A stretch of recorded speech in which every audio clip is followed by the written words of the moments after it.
John Calvin, Institutio Christianae Religionis, 1536, Episode 11.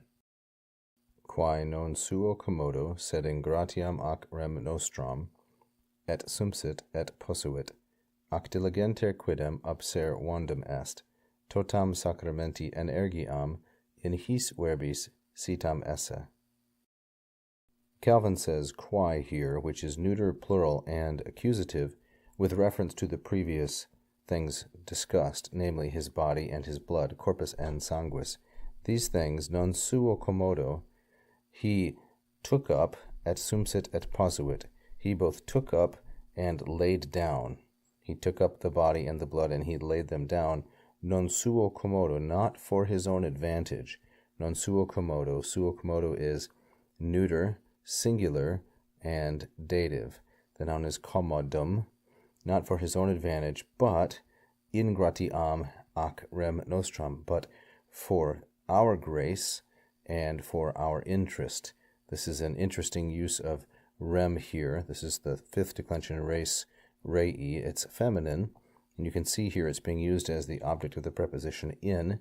In with the accusative can mean purpose, can have the notion of purpose or reference, which I would say it has here. So he took up and laid down his body and blood, not to his own advantage, but with an eye to, or for the purpose of, our grace, that we might receive grace, and our interest, ac rem nostram.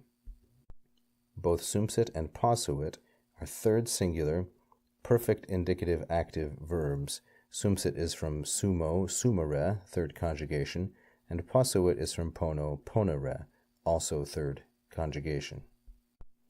And carefully, really, diligenter, quidem, and yes, indeed, in fact, that's what quidem means, carefully, diligenter. This is an adverb, observandum est. Observandum est is called a passive periphrastic. A passive periphrastic. That means it is, first of all, a gerundive, that is a future passive participle, the gerundive observandum, and then, secondly, it's used with a form of esse, and the third part of the gerundive is that it expresses obligation or necessity. And in fact, ac quidem, we must observe, or more woodenly, it must be observed, but it's better to take it idiomatically. And in fact, quidem, we must observe carefully. What is it that we must observe carefully? Totam sacramenti energiam, etc. So this introduces a dependent accusative infinitive clause, or oratio obliqua, and the subject of it is energiam. You can see obviously this is from Greek. It's feminine, singular, and accusative. It's modified by totam, the whole force or the whole power of the sacrament, sacramenti, which is neuter, singular, genitive. The whole force or power of the sacrament in these words, in his verbis, citam esse, has been placed or situated. Citam esse would be a perfect passive infinitive, a perfect passive infinitive. It is from the third conjugation verb sino sinere, like so. It means to place. So citam esse with energiam as the subject, esse as the infinitive, and citam as the predicate of energiam. So to take the whole thing again, and in fact, ac quidem, we must note carefully that the whole power or efficacy, totam energiam, of the sacrament in these words, citam esse, has been placed or established.